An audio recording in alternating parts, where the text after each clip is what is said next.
Part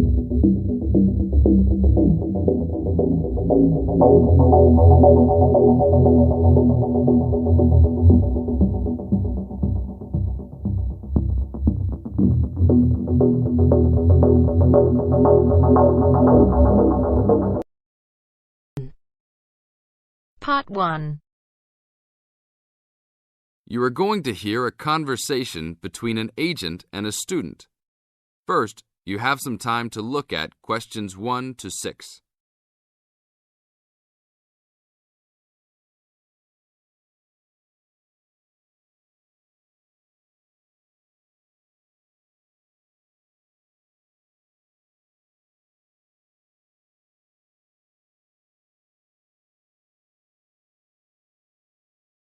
Now listen to the tape and answer the questions.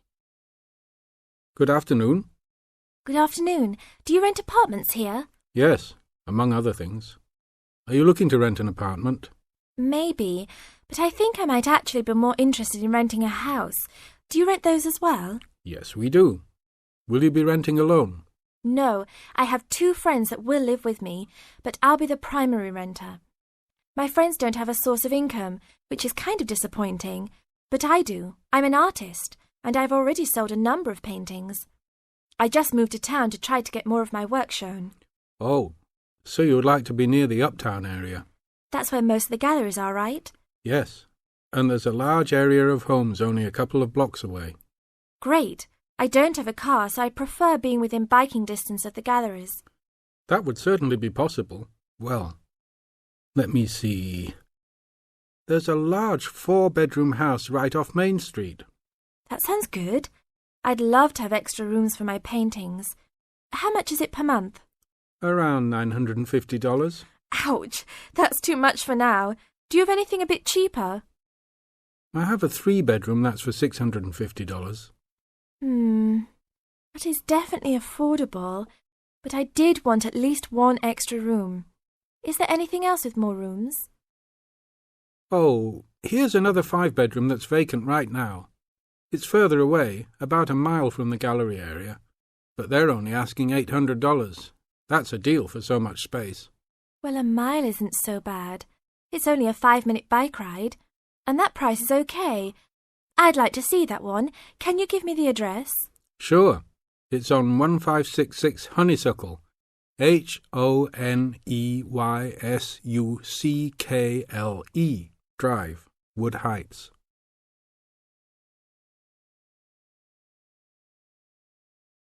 Now look at questions 7 to 10.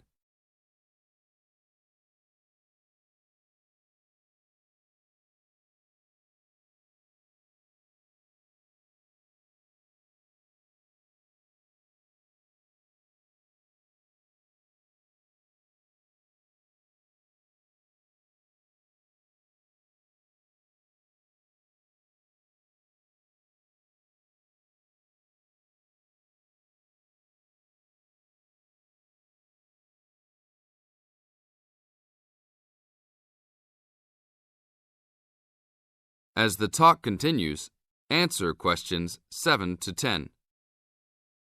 Such a lyrical street name. I like it. Is it furnished? Partially. It has a couch and chairs, a dining table, refrigerator and stove, a wardrobe, a couple of dressers and such, but no beds. Does it have a washer and dryer? It doesn't say here. But why don't you go and take a look? Here's a key. Just bring it back today before 5. We'll do that. An hour or 2 later.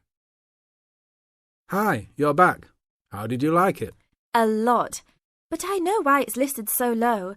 A couple of windows are broken and they definitely need to be fixed. I'm surprised no one has broken into the house and taken anything. That should be fixed right away. No problem. I'll get a work crew out there today. That should be fixed even if you don't rent it yourselves. Did they have a washer and dryer? No, but I can wash clothes by hand until I find good used ones. There was another thing, though. The tiles in the kitchen floor were broken and lying all over the place. You'd need to put in a new kitchen floor as well. OK, I'll talk about that with the landlord. If you can do those 2 things, then I'll take it as soon as you're ready. That is the end of part 1. You now have half a minute to check your answers.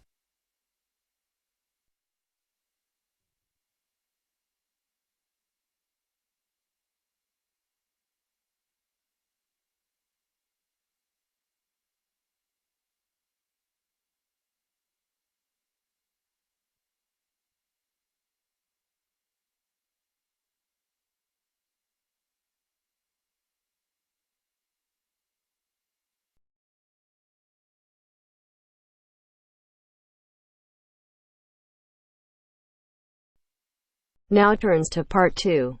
Part 2. 2. You are going to hear a talk given by an international student. First, you have some time to look at questions 11 to 16.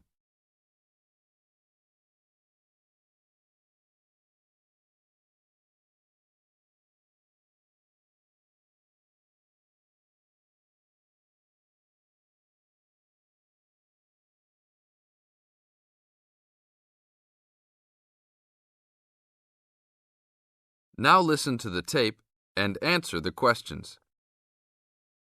As an international student coming from Sierra Leone, it gives me great honor to give these opening remarks and welcome you all to Ashesi University, where excellence is the code. I believe I speak on behalf of my fellow colleagues when I say we feel that we are the most fortunate and privileged university students in Ghana. You may ask, what is the basis of such a conclusion? And I will simply say to you, in which other tertiary institution in Ghana do you find the same level of IT infrastructure and facilities available to students? Where also do you find such a low ratio of students to lecturers and computers? In which other educational institution do you find 55% of students on some sort of financial aid, who in addition enjoy services and benefits such as job placement after graduation, on-campus employment that pays above the minimum wage, a supply of textbooks, and access to online databases? Ladies and gentlemen, there is no other institution of higher education in Ghana today that matches the learning environment and the quality of instruction at Ashesi. I could continue listing reasons why we students feel this way, but I only have 5 minutes for this speech. Believe me, I could go on for hours. At Ashesi, everyone is considered a leader and is treated special. Ashesi equips us with the necessary determination, strength, and belief in ourselves to be able to achieve our goals. We are being taught to think outside the box and to question and challenge our assumptions about the world we live in. This, ladies and gentlemen, is one of the benefits of a liberal arts education, which seeks to broaden our intellectual capacity.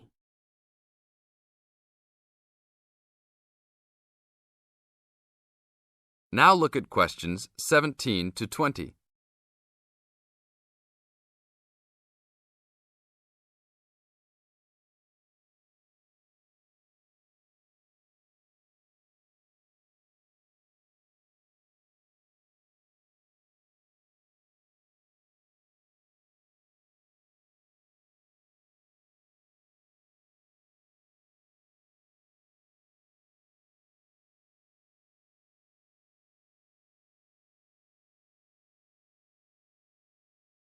As the talk continues, answer questions 17 to 20.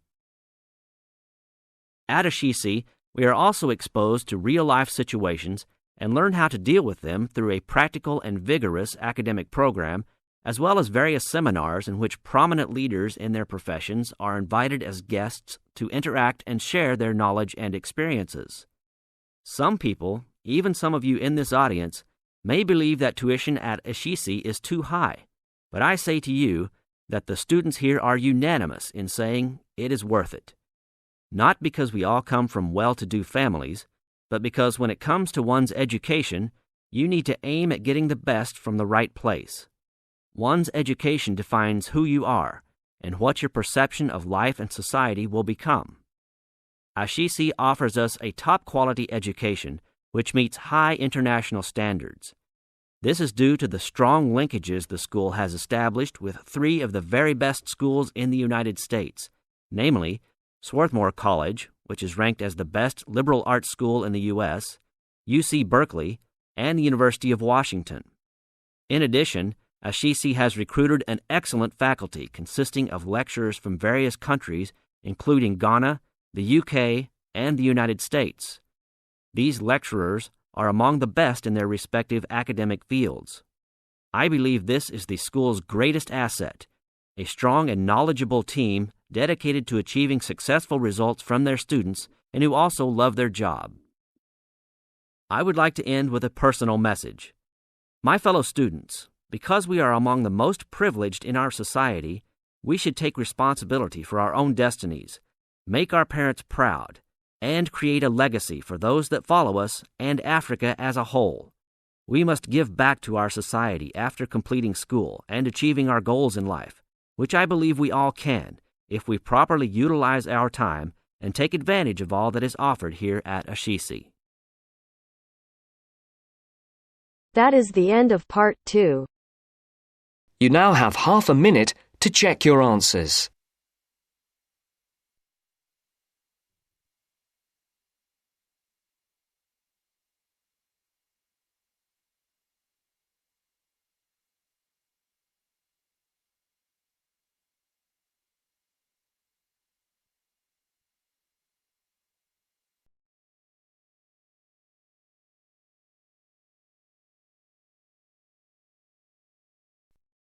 Now turns to part 3.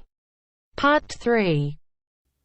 You will hear a discussion between two work colleagues and their manager about the restructuring of their company. First, you have some time to look at questions 21 to 25.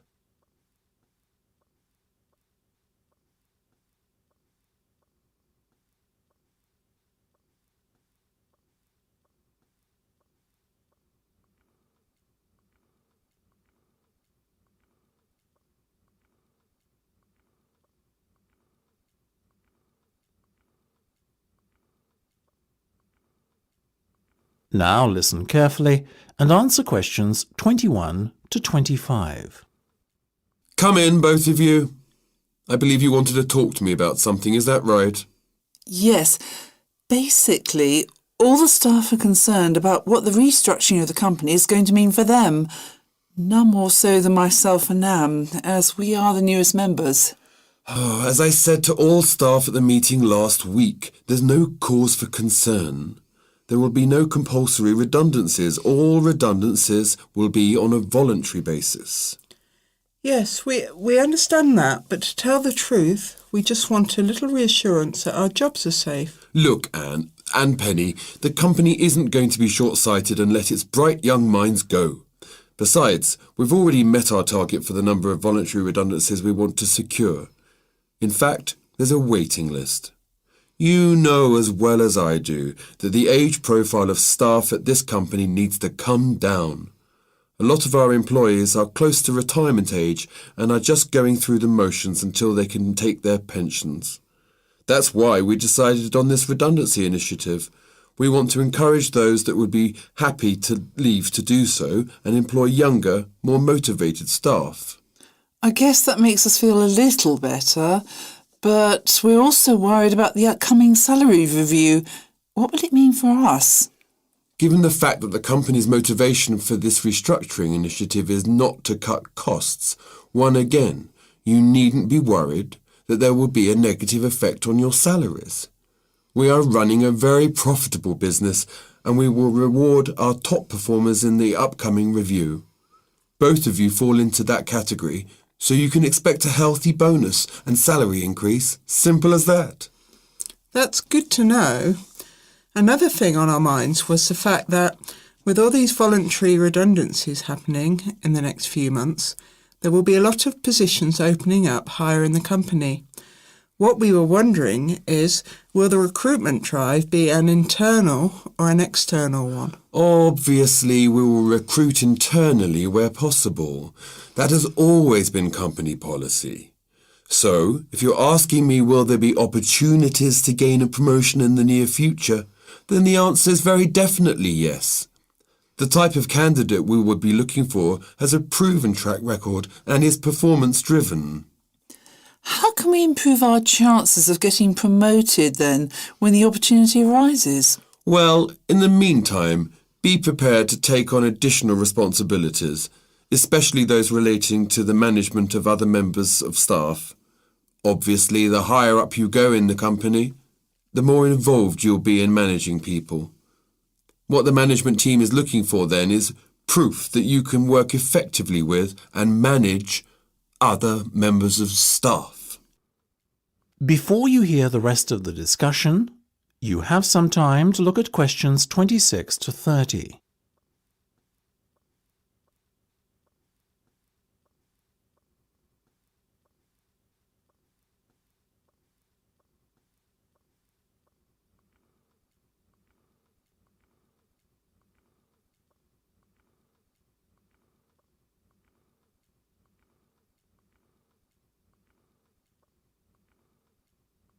Now listen and answer questions 26 to 30. One more thing. Go on. This project you've given us to manage, is it a test of our abilities? I guess you could say it is a test of sorts, but look at it more as a chance for you to prove yourselves. Actually, now that I have you both here in private, can we talk about that a bit? Of course. OK, Penny, let's start with you. Has the timescale been agreed yet? Yes. You said we have a total of 8 weeks to bring the product to launch. So we've decided to allocate 3 weeks at the beginning to product research and prototype testing. Very good. Then after that, we are going to spend a further 3 weeks formulating our marketing strategy and doing some research and testing on a sample of the target market itself to get some feedback. And presumably the last 2 weeks will be devoted to the launch? Exactly. Now, let's talk estimated costs. Well, you've given us a total budget of £100,000. Of that, we're allocating 50% to product development and testing, a further 25% to marketing, and £25,000 will be spent on the launch. Penny, give me a breakdown of the launch costs, would you? Sure. £10,000 will be spent on hiring and decorating the venue, £10,000 will be spent on promotional work, and the remaining money will be used to pay for catering and administrative costs. I'm very happy with that, to be honest. As I said, you guys should stop worrying. You're doing a fantastic job, so keep it up.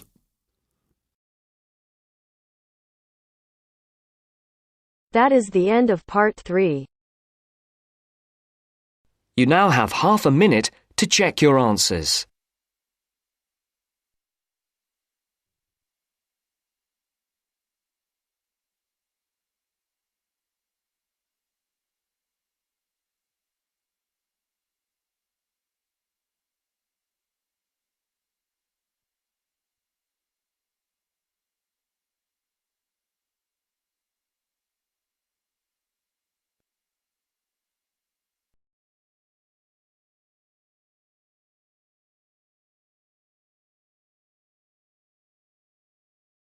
Now turns to part 4. Part 4. Listen to the last part of the lecture. As you listen, complete the notes below. First, you have some time to look at questions 31 to 40.